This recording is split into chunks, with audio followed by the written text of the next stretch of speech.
Nous allons faire la lecture de la parole de Dieu qui se trouve dans 2 Rois, le chapitre 18, à partir du verset 1 jusqu'au verset 12.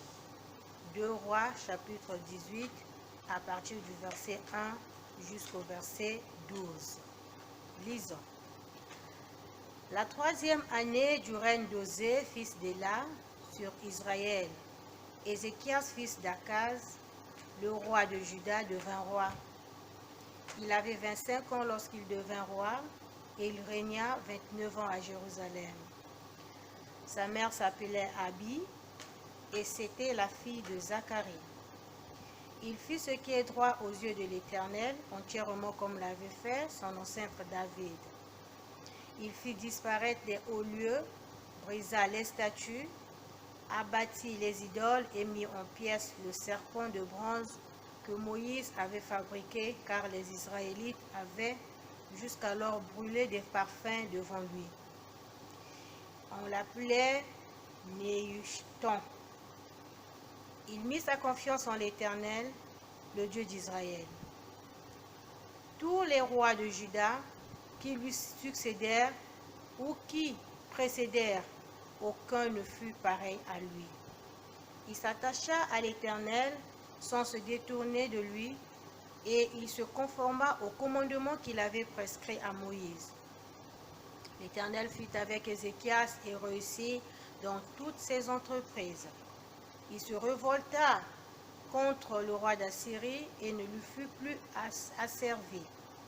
Il porta des coups aux Philistins jusqu'à Gaza et dévasta leur territoire, aussi bien les simples tours de garde que les villes fortifiées.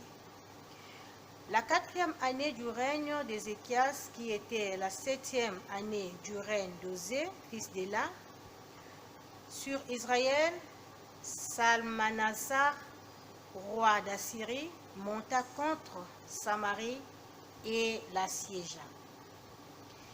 Il l'a pris au bout de 3 ans, la 6e année du règne d'Ézéchias, qui était la 9e année du règne d'Osée sur Israël. C'est à ce moment-là que Samarie fut prise. Le roi d'Assyrie exila les Israélites en Assyrie et il les conduisit à Shalash ainsi que sur les rives de Chabor, le fleuve de Gozan et dans les villes de Mède.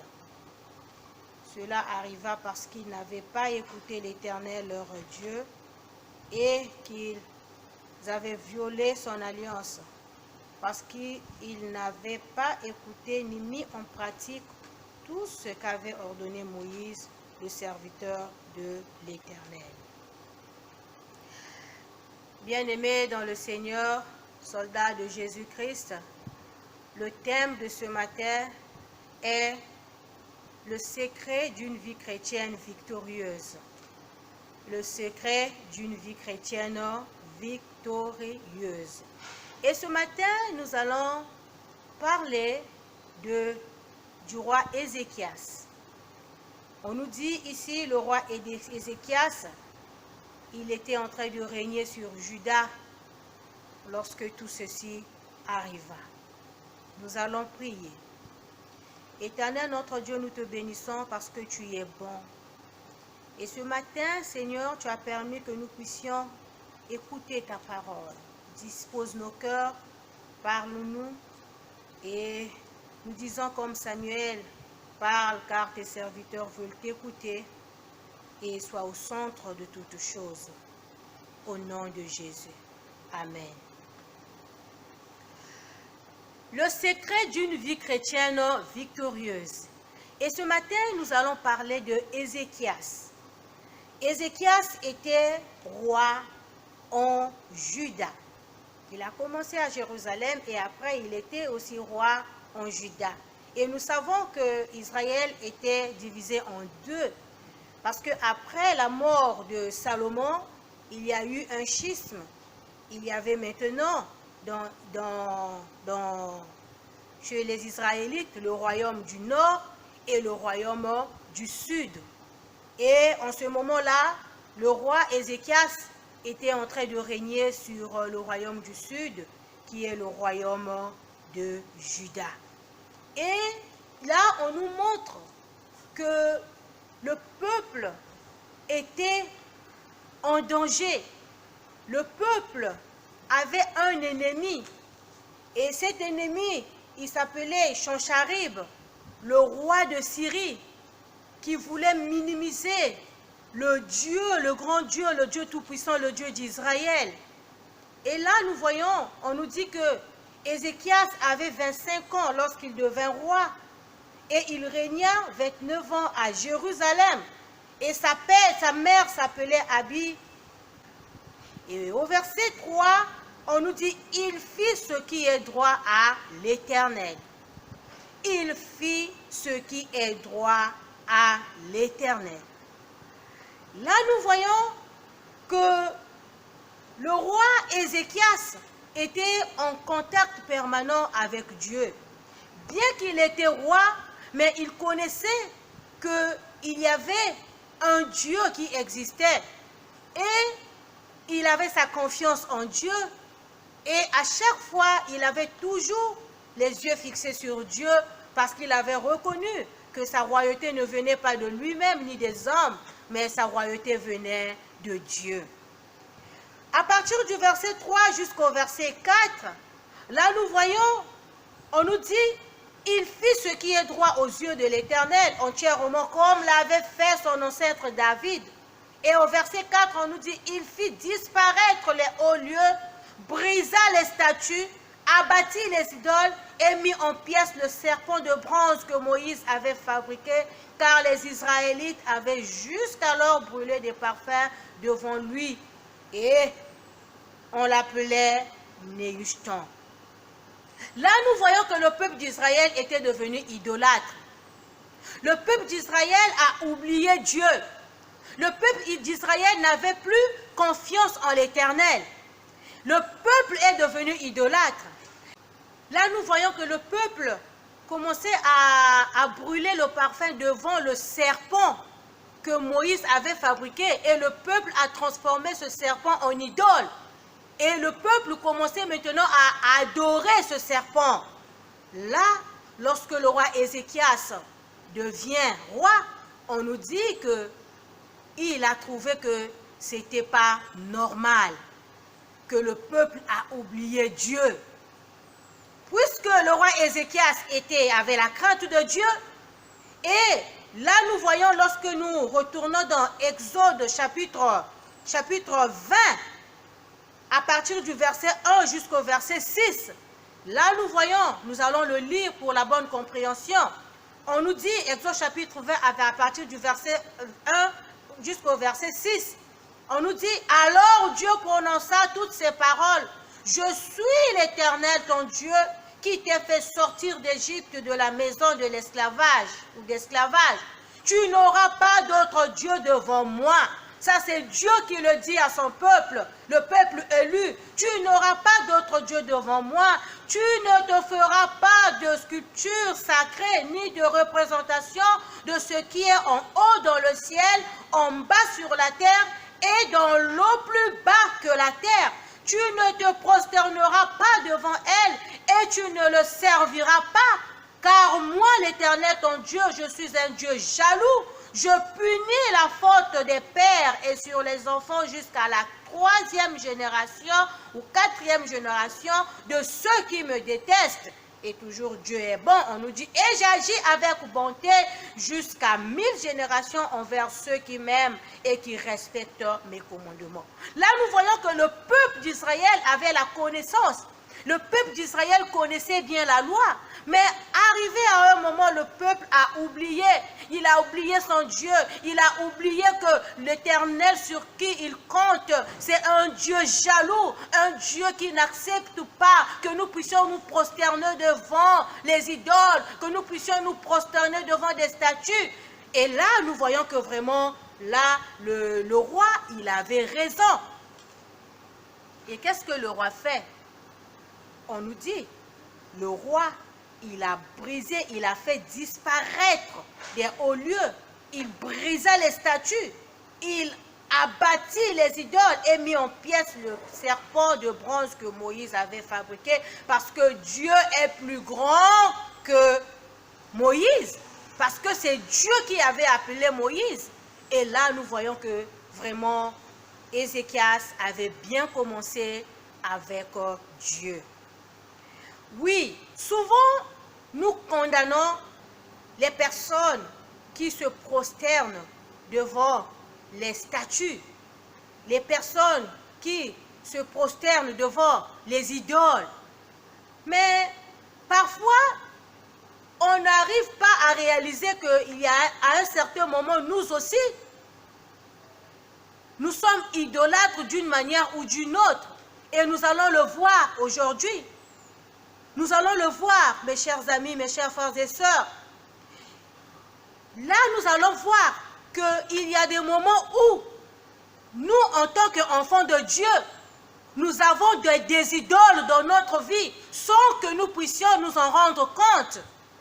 Et sachez-le que Dieu est souverain. Dieu, il est le premier, il est le dernier. En dehors de lui, il n'y a pas un autre Dieu. Et là, nous voyons que Dieu, c'est lui seul qui doit occuper la première place dans notre vie. Dieu, il est le premier, il est le commencement. Et il veut que nous puissions lui donner cette place. Et cette place, c'est la première place dans nos pensées, la première place dans notre cœur, dans la première place dans les décisions que nous pouvons prendre en tant qu'enfants de Dieu. Donc Dieu doit prendre la première place dans notre vie, Dieu doit prendre la première place dans notre cœur. Mais qu'est-ce que nous remarquons souvent dans nos vies? Oh, on est idolâtre parfois sans le savoir. Pourquoi? Parce que nous aimons notre mari plus que Dieu. Nous aimons nos femmes plus que Dieu. Nous aimons nos enfants plus que Dieu. Nous aimons notre travail plus que Dieu. Nous aimons notre corps plus que Dieu. Et toute chose qui prend la première place devant Dieu, avant Dieu, là nous voyons que cette chose devient une idole. Donc tout ce que nous avons, si cette chose-là que nous avons prend la première place dans notre cœur, en ce moment-là, cette chose-là devient une idole dans notre vie. Combien d'entre nous ont donné la première place à leur mari? Combien d'entre nous ont donné la première place à leurs enfants? Combien d'entre nous, nous avons donné la première place au travail? Combien d'entre nous, nous avons donné la première place aux biens que nous possédons? Combien d'entre nous, nous avons donné la première place au trésor que nous avons, alors que c'est Dieu qui devait prendre la première place? Je ne vous dis pas ce matin que aimer ta femme, aimer ton mari, aimer tes enfants, avoir des richesses, c'est mauvais. Non, mais du moment où la femme prend la première place dans ta vie, en ce moment-là, ta femme devient ton idole. Et ce n'est pas bien. Du moment où tes richesses prennent la première place dans ta vie, en ce moment-là, tes richesses deviennent ton idole. Et ce n'est pas bien. Mais Dieu veut que nous puissions l'honorer. Dieu veut que nous puissions lui donner la première place. Et le reste viendra après. Cherchez d'abord le royaume des cieux et les autres nous seront donnés par-dessus. Les autres choses nous seront données par-dessus.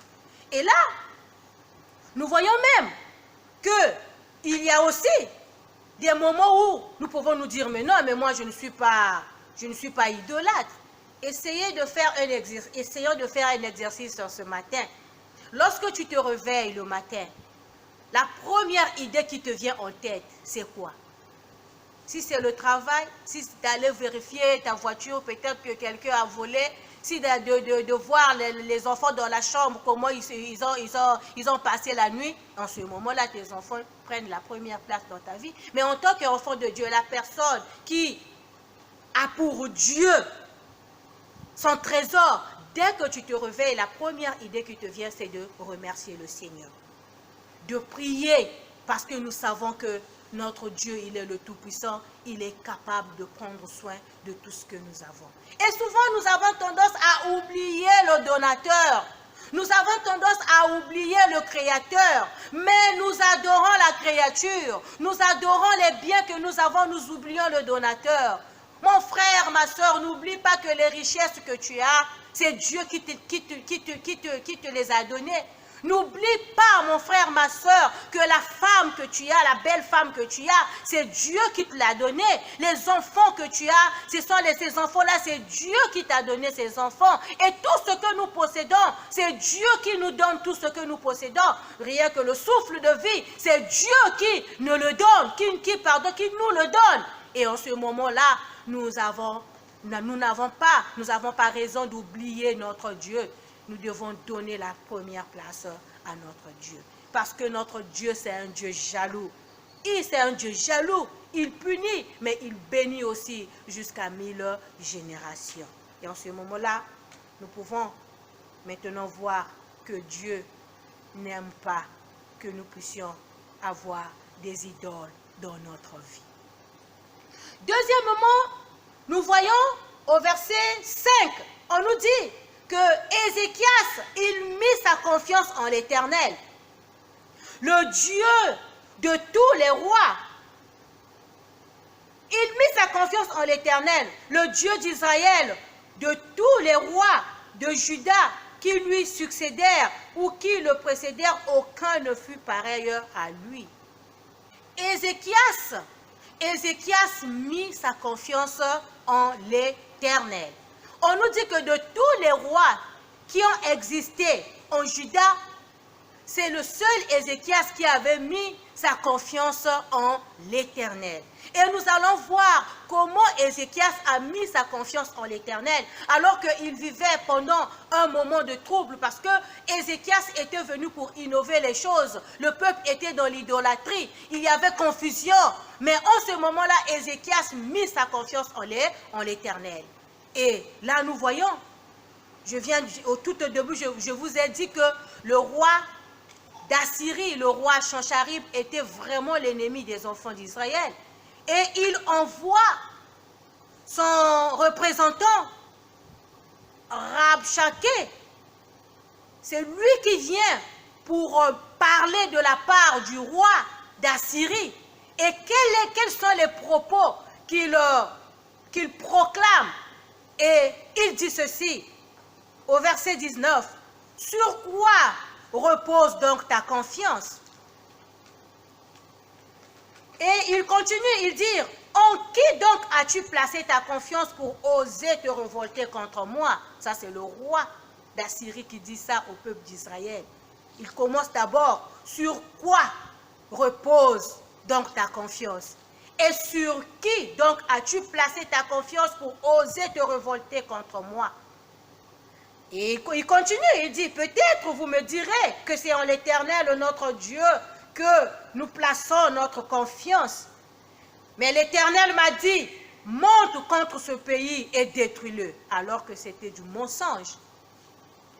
C'était des paroles qu'il a utilisées, de la malice qu'il a utilisée pour frapper les enfants d'Israël.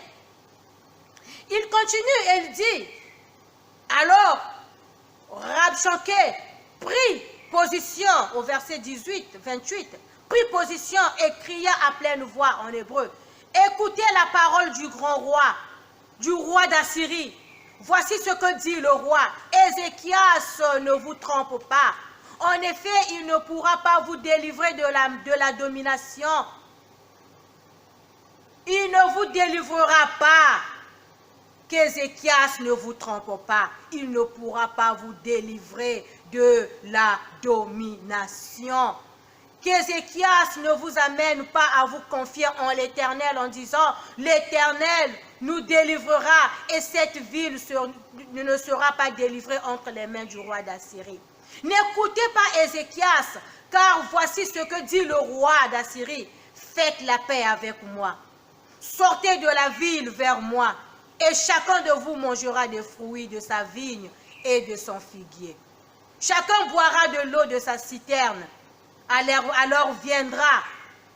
je viendrai vous emmener dans le pays pareil au vôtre. Là, nous voyons que vraiment le peuple de Dieu, nous voyons la malice du diable. L'armée assyrienne était une grande armée. Ils avaient de l'armement. Ils étaient forts. Ils étaient puissants. Alors que le peuple d'Israël n'avait rien. Le peuple d'Israël n'avait que Dieu. Oh, bien-aimés dans le Seigneur, n'oublions pas que celui qui est en nous est plus fort que celui qui est dans ce monde. Et lorsque l'envoyé du roi est venu dénigrer le Dieu d'Israël, le Dieu Tout-Puissant, on nous dit, verset 36 du chapitre 18, on nous dit, le peuple garda silence et ne lui répondit pas, car le roi avait ordonné cet ordre. Vous ne lui répondrez pas. Le chef du palais royal, Eliakim, fils de Hilkija, Shebna, le secrétaire, et l'archiviste Joach, fils d'Azaph, vinrent trouver Ézéchias et les habits déchirés et lui rapportèrent les paroles de Rabshaké. Arrivés, ils ont trouvé Ézéchias. Ézéchias déchira ses habits. Ézéchias se couvrit d'un sac et alla dans la maison de l'Éternel. Ézéchias déchira ses habits. Ézéchias se couvrit d'un sac. Ézéchias alla dans la maison de l'Éternel pour prier Dieu. Regardez la confiance qu'avait Ézéchias. Ézéchias n'a pas répondu aux insultes. Les enfants d'Israël n'ont pas répondu aux insultes.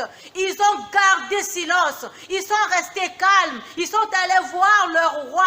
Arrivé, le roi était déjà dans le temple avec les habits déchirés. Il était en train de prier. Eux aussi, ils ont déchiré leurs habits parce qu'ils se sont dit que là, c'est sérieux. Nous devrions invoquer notre Dieu. Ézéchias, qu'est-ce qu'il fait? Il dit, moi je reste dans le temple. Vous, allez voir le prophète Ésaïe. En ce moment-là, c'était le prophète Ésaïe qui était là. Ils sont allés voir le prophète Ésaïe. Le prophète Ésaïe leur répond. Il dit ceci au verset 5. Les serviteurs du roi Ézéchias allèrent donc trouver Ésaïe. Et celui-ci leur dit, vous transmettrez le message suivant à votre maître. Voici ce que dit l'Éternel. Ne te laisse pas effrayer par les paroles que tu as entendues et par lesquelles les serviteurs du roi d'Assyrie m'ont insulté. Je vais mettre en lui un état d'esprit tel que sur une nouvelle qu'il recevra, il retournera dans son pays et là-bas, je le ferai tomber par l'épée. Dieu dit, ne te laisse pas effrayer. Oh, bien-aimés dans le Seigneur, peuple de Dieu, mettez votre confiance en Dieu. Placez votre confiance en l'Éternel. Celui qui place sa confiance en l'Éternel ne faillit jamais. La confiance en l'Éternel ne trahit jamais. Et là, nous voyons que le peuple d'Israël n'a pas répondu. Le peuple d'Israël est resté silencieux. Et le roi est allé au temple pour prier, pour montrer qu'il avait confiance en Dieu, pour montrer qu'ils n'avaient pas de force. Ils étaient faibles, mais ils avaient un Dieu qui est le Tout-Puissant. Mes chers amis, il y a tant de chrétiens qui souffrent aujourd'hui. Beaucoup d'enfants de Dieu qui souffrent, qui entendent ces propos dans leur vie, dans leur maison, au travail, dans leur entourage. Oui, quels sont ces propos? Qu'est-ce que ton Dieu peut faire pour toi? Est-ce que ton Dieu pourra-t-il te délivrer de cette situation? Est-ce que ton Dieu pourrait-il faire ceci pour toi? Il y a même des enfants, des jeunes filles qui vivent dans les maisons avec des grandes personnes qui leur disent que si tu ne fais pas ça, ne pense pas que le Dieu que tu pries pourra te donner à manger. Si tu continues seulement avec ton Dieu, tu verras, tu vas vieillir. Je te donne cet homme, vis avec cet homme. Cet homme, c'est lui qui va nous donner le bonheur. Il y a d'autres qui souffrent. Pourquoi? Parce qu'ils ne veulent pas aller consulter les devins. Il y a des gens qui leur disent peut-être que tu as de la malédiction dans ta vie. Il faut aller voir le charlatan afin de te délivrer. Il y a certaines personnes qui souffrent, bien qui sont délaissées. Pourquoi? Parce qu'ils ont confiance en Dieu. Ils ne veulent pas faire des choses qui sont contraires à la volonté de Dieu. Et ceux-là qui sont avec eux les poussent à faire le contraire de ce que Dieu ne veut pas. Ils utilisent ces mêmes paroles pour dire que qu'est-ce que ton Dieu va faire pour toi? Nous allons voir là où ton Dieu va te délivrer. Là, les enfants d'Israël ont vécu cela. On nous dit que l'attitude que les enfants d'Israël avaient prise, c'est une attitude de calme. Ils étaient silencieux, ils étaient confiants, ils ont prié, ils ont supplié Dieu. Ils ont peut-être jeûné, ils ont supplié Dieu. Oh, cher chrétien, cher enfant de Dieu, mon frère, ma soeur, toi qui passes par ce moment, là où on t'oblige de renier ton Dieu, là où on diminue la grandeur de ton Dieu, là où on te dit que ton Dieu ne peut rien faire, sache-le que le Seigneur peut faire quelque chose pour toi. Alléluia. Alors, ne rentre pas dans la prostitution, ne rentre pas dans le vol, ne rentre pas dans des loges, ne rentre pas dans des chemins obscurs pour plaire aux hommes afin de gagner le plaisir de ce monde. Que servira à un homme de gagner le monde s'il perdait son âme?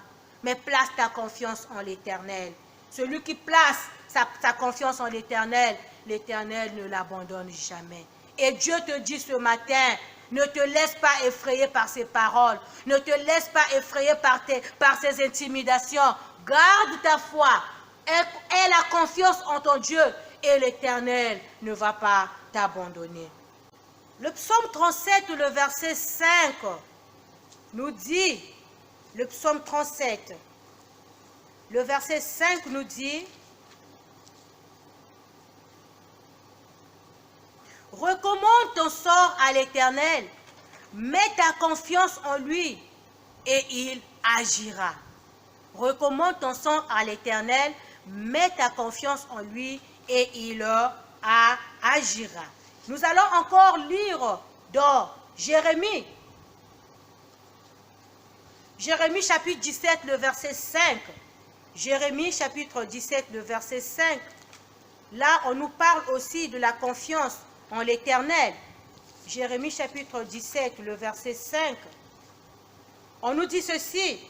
Voici ce que dit l'Éternel. Maudit soit l'homme qui fait confiance à ce qui est humain. Maudit soit l'homme qui fait confiance à ce qui est humain, qui prend des créatures pour appui et qui détourne son cœur de l'Éternel. Lorsque nous faisons confiance à ce qui est humain, lorsque nous nous détournons de Dieu, la parole de Dieu nous dit que nous serons maudits. Maudit soit l'homme qui place sa confiance en l'homme. Donc, nous, notre devoir en tant qu'enfants de Dieu, nous ne pouvons que placer notre confiance en l'Éternel. Parce que rien n'est plus grand que ton Dieu. Rien n'est plus grand que notre Dieu. Il est le Tout-Puissant et il est le Roi des rois. Chers chrétiens, plaçons notre confiance en l'Éternel. Les enfants d'Israël n'avaient rien, ils avaient Dieu. Ils ont placé leur confiance en l'Éternel. L'Éternel ne les a pas abandonnés. Dieu leur a donné la victoire. Nous allons encore voir au verset 6, toujours de 2 Rois chapitre 18. Là, on nous dit que Ézéchias était attaché à son Dieu.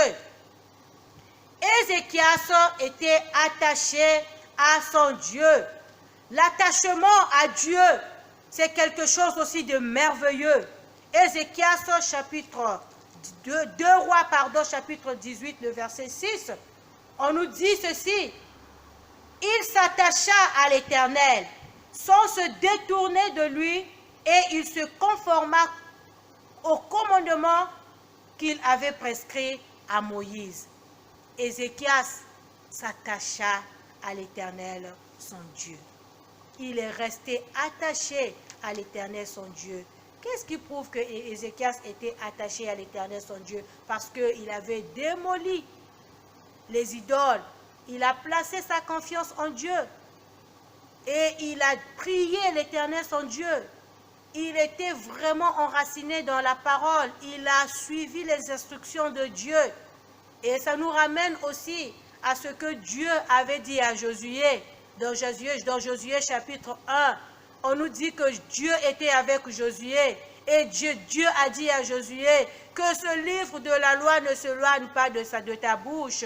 Médite-le nuit et jour, afin que tu puisses réussir dans toutes tes entreprises.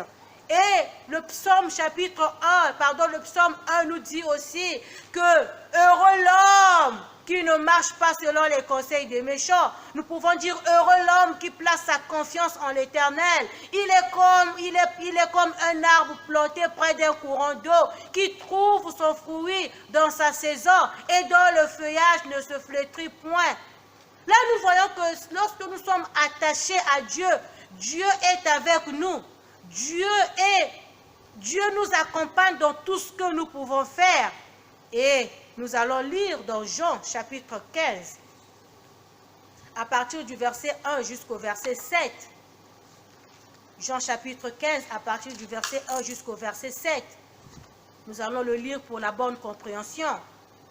Ça, c'est la parole de Dieu qui nous est enseignée.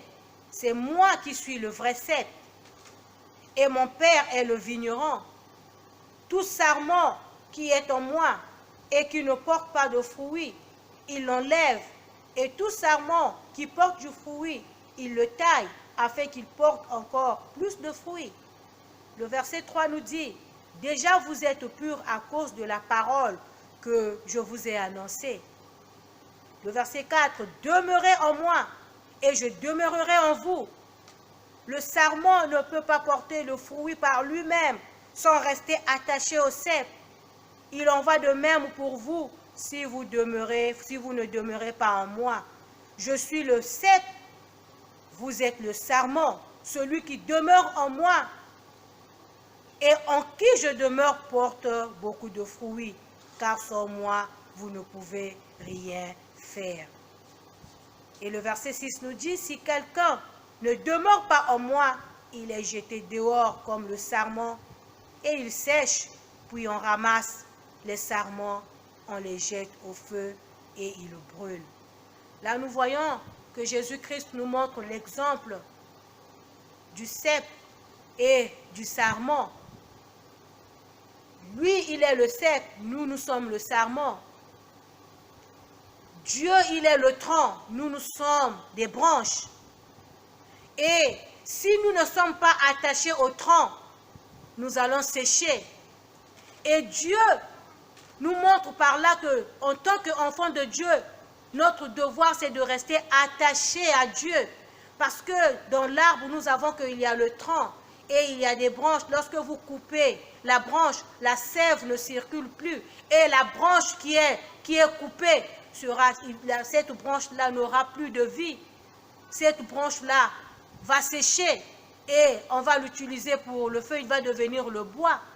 Et nous aussi, lorsque nous ne sommes pas attachés à notre Dieu, nous perdons beaucoup de choses. Mais le Seigneur nous demande d'être attachés avec lui, d'être enracinés en lui, afin qu'il puisse demeurer. Si lui, il demeure, si nous demeurons en lui, et que sa parole demeure en nous, tout ce que nous allons demander, le Seigneur va nous donner cela.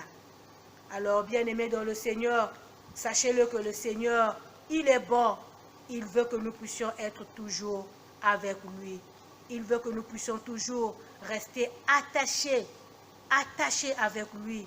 En aucun jour que nous puissions nous détacher de Dieu, mais restons attachés avec notre Seigneur. Dans l'étude de la parole de Dieu, dans la prière, dans la méditation de la parole de Dieu, dans la foi, restons attachés, quelles que soient les situations que nous pouvons rencontrer dans la vie. Chers parents, chers bien-aimés dans le Seigneur, restons attachés à Dieu. Alors, pour terminer notre message, je vous ai parlé de 3 points. Le premier point, nous devons nous débarrasser de nos idoles. Nous avons un seul Dieu. C'est le Dieu Tout-Puissant. Le deuxième point, nous devrions placer notre confiance en Dieu. Parce que la confiance en Dieu ne trahit jamais. Remets ton sort à l'Éternel, mets en lui ta confiance et il agira. Le troisième point, restons attachés à Dieu, comme le cep et le sarment, comme le tronc et la branche, restons attachés dans la prière, dans la méditation de la parole de Dieu, dans l'obéissance de cette parole et dans la foi. Bien-aimés dans le Seigneur, que Dieu vous bénisse afin que nous puissions vivre une vie chrétienne victorieuse. La victoire est certaine. Nous savons que lorsque nous sommes enracinés avec Dieu, Dieu est de notre côté. Lorsque nous sommes attachés avec Dieu, Dieu est avec nous. Dieu combat pour nous. Dieu nous donne la victoire. Nous ne pouvons pas rechercher la victoire dans les hommes, mais la victoire se trouve en Dieu parce que nous sommes les bien-aimés de Dieu. Que Dieu nous bénisse à garder notre foi et à vivre une vie chrétienne victorieuse pendant les moments difficiles de notre vie. Amen.